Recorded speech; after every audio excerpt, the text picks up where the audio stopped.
बिहार में अब त्योहारों के दौरान उपद्रव करने वालों की खैर नहीं। कानून व्यवस्था बिगाड़ने की आशंका वाले सामाजिक तत्वों और अपराधियों पर पुलिस के बड़े अधिकारी सीधे कार्रवाई कर सकेंगे। आज सरकार ने आईजी, डीआईजी और एसपी स्तर के अधिकारियों को विशेष कार्यपालक दंडाधिकारी की शक्तियां देने का फैसला कर लिया है।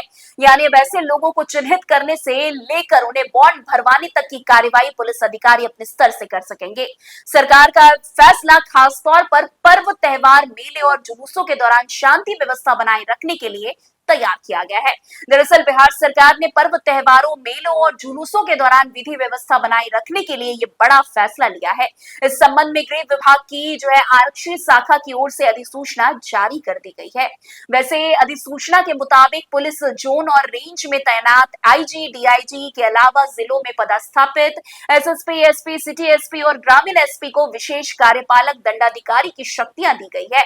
इन अधिकारियों को ये अधिकार निर्धारित परिस्थितियों में इस्तेमाल करने की अनुमति दी गई है।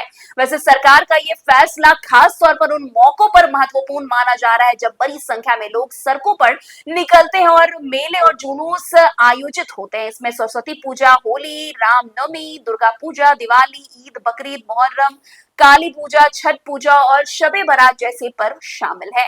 वैसे इन त्योहारों और आयोजनों के दौरान पुलिस और प्रशासन की ओर से ऐसे लोगों को पहले से पहचान की जाती है जिनसे शांति और कानून व्यवस्था प्रभावित होने की आशंका रहती है। ऐसे लोगों से अच्छे व्यवहार और शांति बनाए रखने के लिए बॉन्ड भरवाने की कार्रवाई की जाती है। अब तक ये कार्रवाई मुख्य रूप से डीएम, एसडीएम और मजिस्ट्रेट स्तर के अधिकारियों के अधिकार क्षेत्र में आती थी, लेकिन अब विभागीय समीक्षा में ये बात सामने आई है कि प्रक्रिया में समय लगने की वजह से कई मामलों में समय रहते बॉन्ड भरवाने की कार्रवाई पूरी नहीं हो पाती थी। वैसे इसी समस्या को देखते हुए सरकार ने आईजी, डीआईजी और एसपी स्तर के अधिकारियों को विशेष कार्यपालक दंडाधिकारी की शक्तियां देने का फैसला किया है। इसके तहत ये अधिकारी भारतीय नागरिक सुरक्षा संहिता यानी कि बीएनएसएस की धारा 125 से 143 तक के तहत मिलने वाली शक्तियों का इस्तेमाल कर सकेंगे। ये बड़ी जानकारी सामने आई है। अब बात करते हैं कौन से पुलिस अधिकारी शक्तियों का इस्तेमाल कर पाएंगे। वैसे जिलों में पदस्थापित एसएसपी, एसपी, सिटी एसपी और ग्रामीण एसपी इस अधिकार का इस्तेमाल कर सकेंगे। वहीं पुलिस जोन और रेंज में तैनात आईजी, डीआईजी को भी निर्धारित परिस्थितियों में विशेष कार्यपालक दंडाधिकारियों की शक्तियां प्राप्त होगी। हालांकि रेल पुलिस रेंज में तैनात आईजी, डीआईजी, एसपी को यह अधिकार नहीं दिया गया है। जी हाँ, आपको बता दें कि अब समझते हैं कि आखिर बॉन्ड होता क्या है और पुलिस इसकी कार्रवाई क्यों करती है।